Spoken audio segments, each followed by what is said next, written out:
We are also joined on set by Dan Levitan, who is co-founder and partner of Maveron.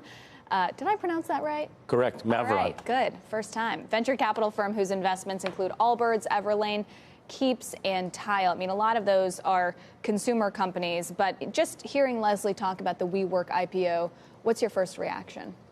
My first reaction is it's great for these consumer companies to be going public. They're bringing the growth that's unique in this economy to public investors.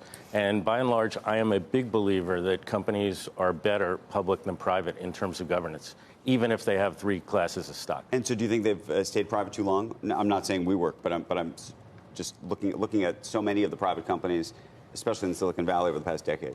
I don't know what too long means, Andrew. What I would say is you've had an unprecedented amount of private capital flowing into the private markets, late stage, versus ever before.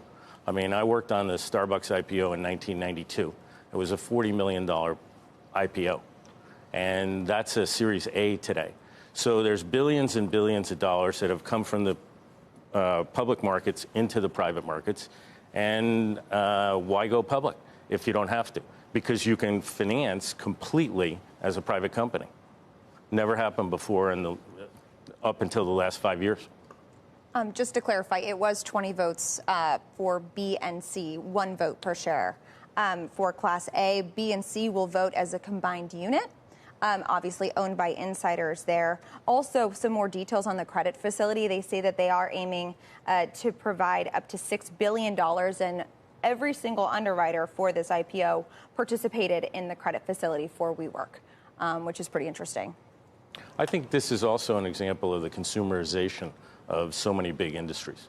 I mean, real estate was a laboring, non-innovative industry, and I think WeWork's is the beginning of many public companies you're going to see in innovation in not just commercial, but residential also. Right.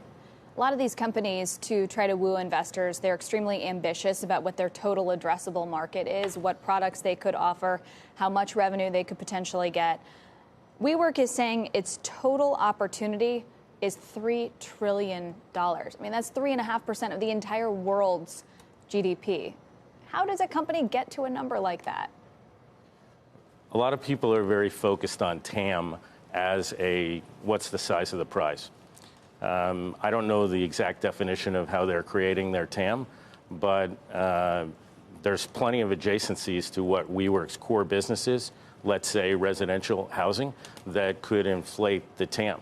And, you know, frankly, unless these entrepreneurs are incredibly ambitious, they don't create companies like WeWork and Uber. So I think the world loves the ambition of some of these entrepreneurs, and then sometimes, frankly, it's excessive. When you look at the IPO class this year and the middling performance of a lot of those stocks, does that give you pause even without knowing the financials and the composition of WeWork itself? Getting back to what I said earlier, when you say the middling performance, I totally get it. As public companies, many of these stocks haven't performed well.